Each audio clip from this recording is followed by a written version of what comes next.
Okay, I have 4 of the most handsome boys in the world, if I do say so myself. They are 10, 7, 5, and 2, and I have been with It Works a little over 3 years. 3 years, okay. Mine are, I have 2 girls and 2 boys.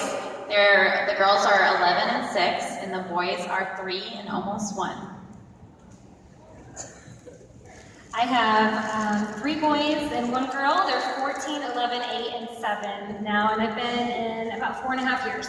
Wonderful. Okay, so, Bonnie, we've had major discussions on this. This was something that each of you felt were within your heart to give back to those that are listening today. We love to build this business. We love to put the time and the energy into it. But with that, we're on our phones, we're on the computer, we're working very, very hard. And sometimes it's something we don't want to put it down. But we realize we need to be spending time with the family. So talk a little bit about that. The mom guilt struggle is so real, and it happens to all of us. And I can remember a couple times specifically that stand out is my son has a best friend that he was looking forward to this birthday party for so long. I mean, literally, we had to make the countdown on a calendar, and then the day came, and it was every 30 minutes. Mom, are we going to the party? Are we going to the party? And I said, yes, we're going to the party. And we get there, and it's the end of the party, not the beginning. And it was like, just horrible, but I had just wrote the time down wrong. And I felt so horrible about it. Another time I remember my 5-year-old plays basketball, and it was practice, and I always watch the game and put my phone away, but during practice sometimes I'll answer some emails.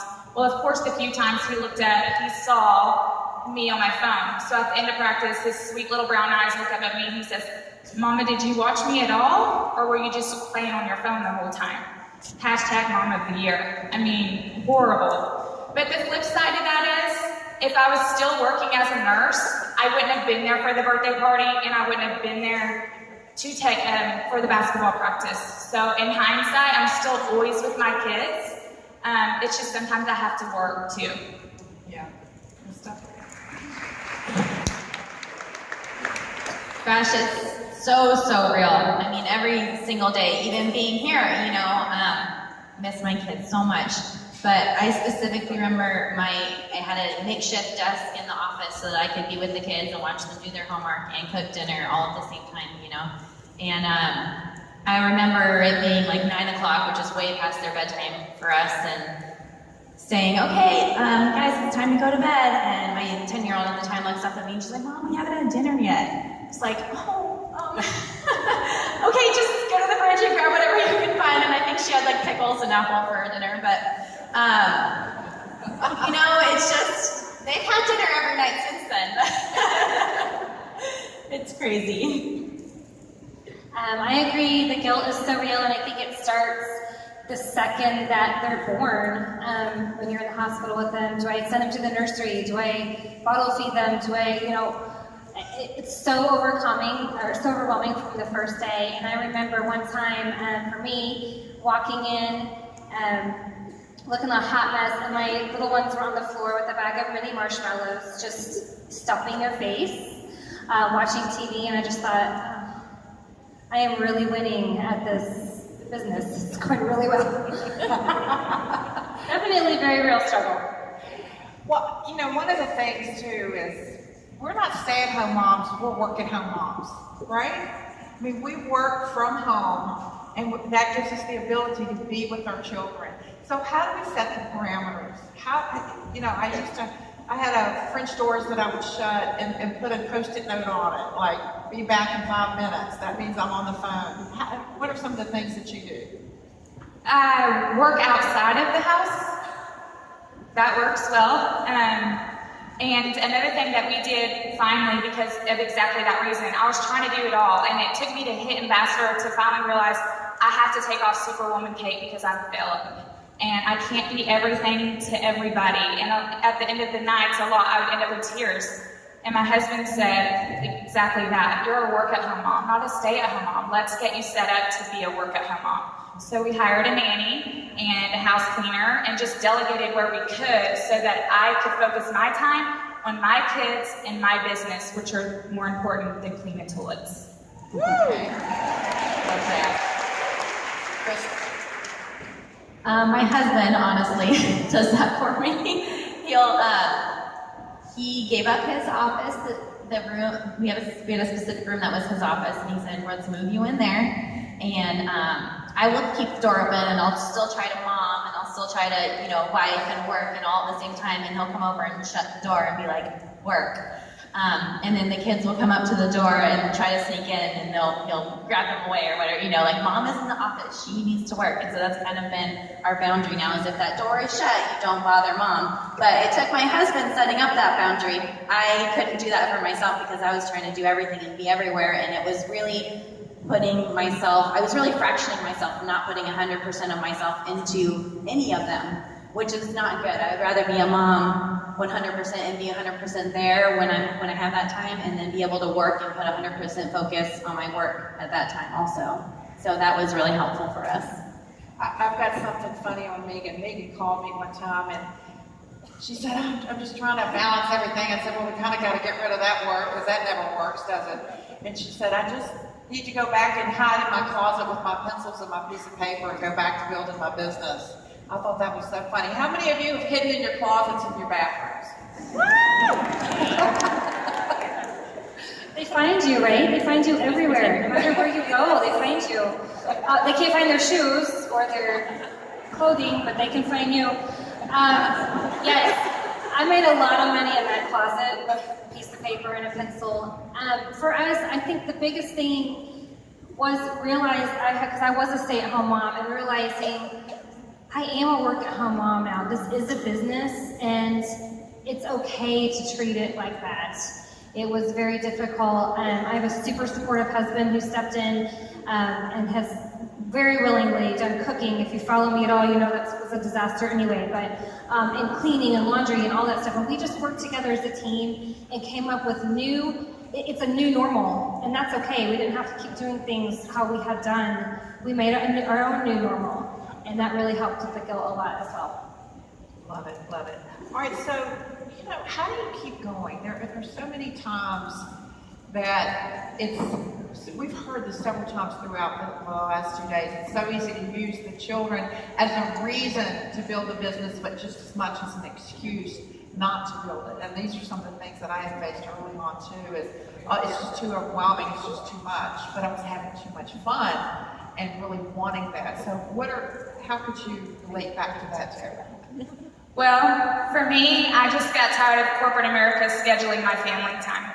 So I got tired of passing my husband out the door. I got tired of missing the moments, tired of someone else telling me what my kid did all day.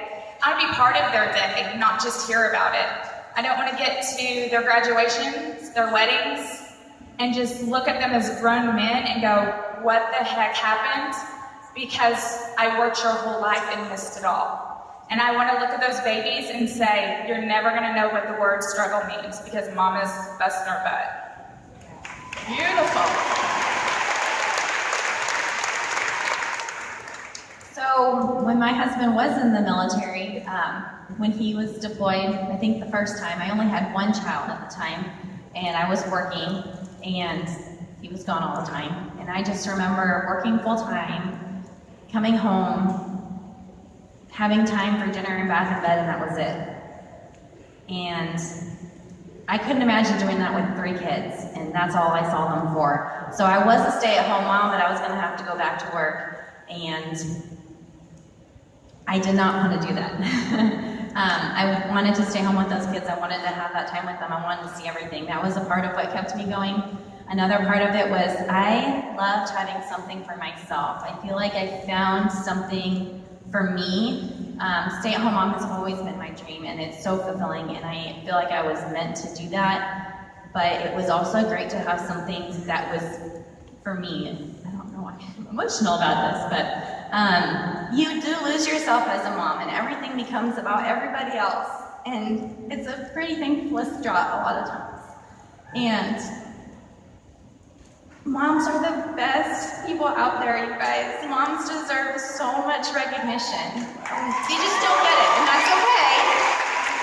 But it was great that I felt like I found something I could be good at, and something that still made a big difference, and something that mattered. and something that my babies could look up and see me doing and be proud of me.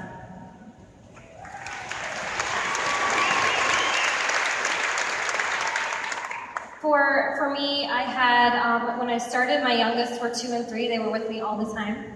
And I was so committed to this business as equally committed to them. So I incorporated everything that I did for this business was very kid-friendly. I remember the first year we did our taxes and my CPA was like, Chick-fil-A, like, you're there every other day. You know, I'm like, that's my office, that's where we have meetings. Like, they go with me, they went with me.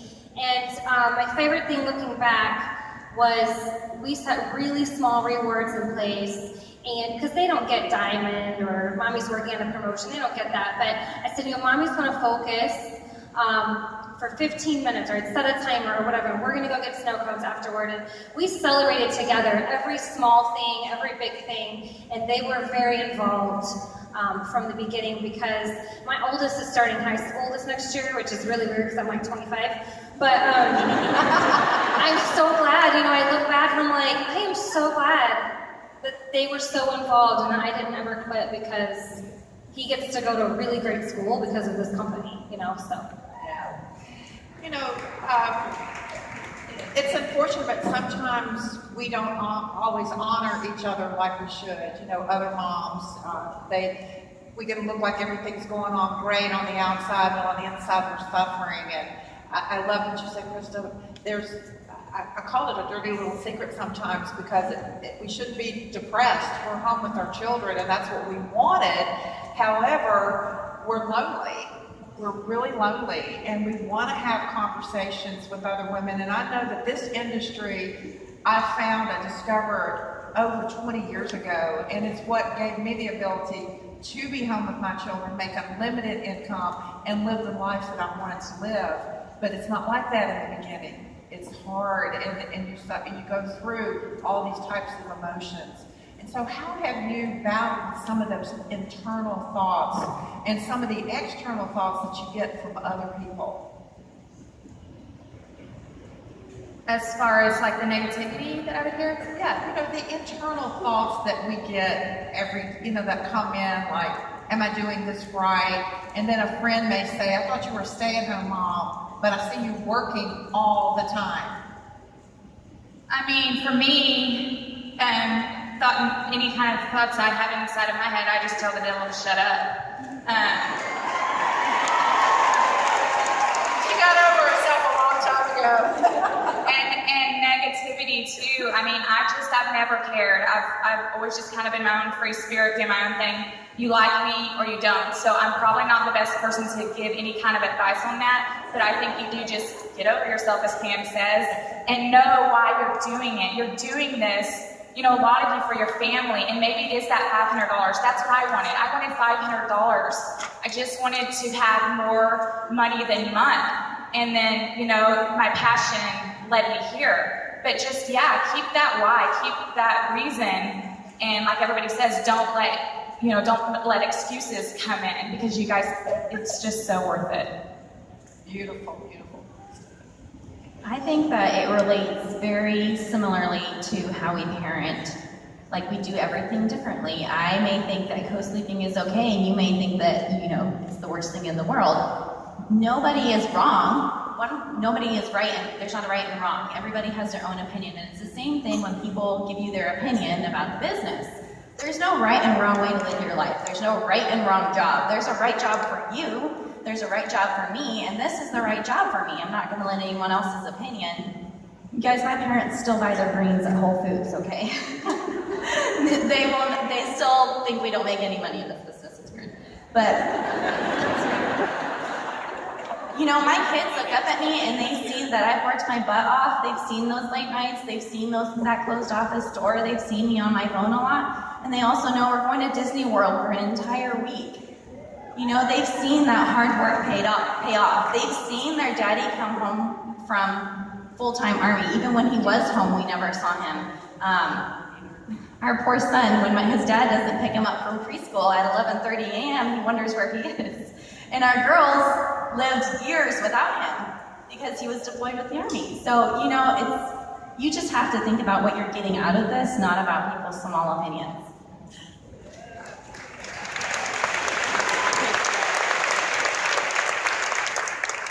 From day one, something that I've always reminded myself, and sometimes I have to remind myself 4 or 5 times a day, is they're not offering to pay my bills. That's the bottom line. I don't really care what they say, because they were not offering to get us off of food stamps. They weren't offering to get us off of WIC, off of Medicaid. They weren't offering to take my kids to Disney World and to a Disney cruise and put them in the school that we chose for them. So their opinions don't really matter because they're not offering to pay the bills. So sometimes, repeatedly throughout the day, and I get real hard on myself. I know we all do. I don't know if this happened to anybody else. It's gonna be super awkward if not, but like I'll show up to something and like some of these kids are so stinking put together, and my boys are like a month past for a haircut. I mean, I'm like, I really do have money to pay for this. I mean, I'm sorry they look like that, but it's constant. There's just always something like you should do this better. You should. But I've asked my kids recently about their opinions about this, just kind of uncoached, and all 4 of them, they think it's the greatest thing ever. They still don't really get what I do, but they love life and they have their mom and dad for everything. So. I remember, how they asked kids at school, what do your parents do? And so they would ask my children, and they said, and my husband was in the construction industry, and he always, Big Daddy, and he always entertains. So they said, well, he's an entertainer, and Mom, she doesn't do anything. Yeah. So I guess that's okay, isn't it, that I don't do anything. Keep doing that. I'll keep doing that. All right, so Bonnie, have you had the time of your life? Oh my gosh, there are no words. There are absolutely no words. The thing, the fun friendships and freedom, I remember thinking, well, that's kind of cheesy. But it's so true. The friendships, the best friends of my life, the fun. We're sitting up here with all you beautiful ladies and 20,000 of our favorites, and guess what? We're getting paid for this. Like, that's crazy. Vacations, I used to have to request the time off work, pray I got it, and then we would charge it on a card and spend the next year paying for it. Last year, we took 8 vacations. We didn't ask anyone for permission, and we didn't charge any of it either. We just paid for it. So I love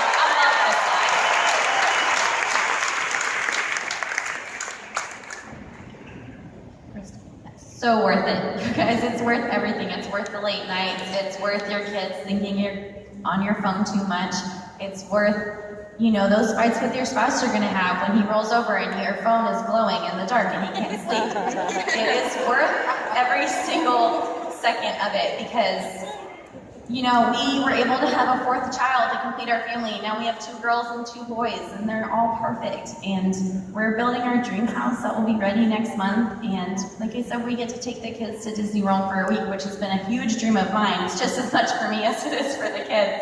But, it's all worth it. And we all work really hard to do what we are able to do, and we continue to work hard. We don't just get here and then go to Disney World. We continue working on our phones in the restaurant at Disney World, signing customers, in the line at the ride. And I wouldn't change it for anything. I have so much fun just knowing that I'm making a difference in so many other lives, and that I know that if I did this for us, I can help other people do that for themselves and their families.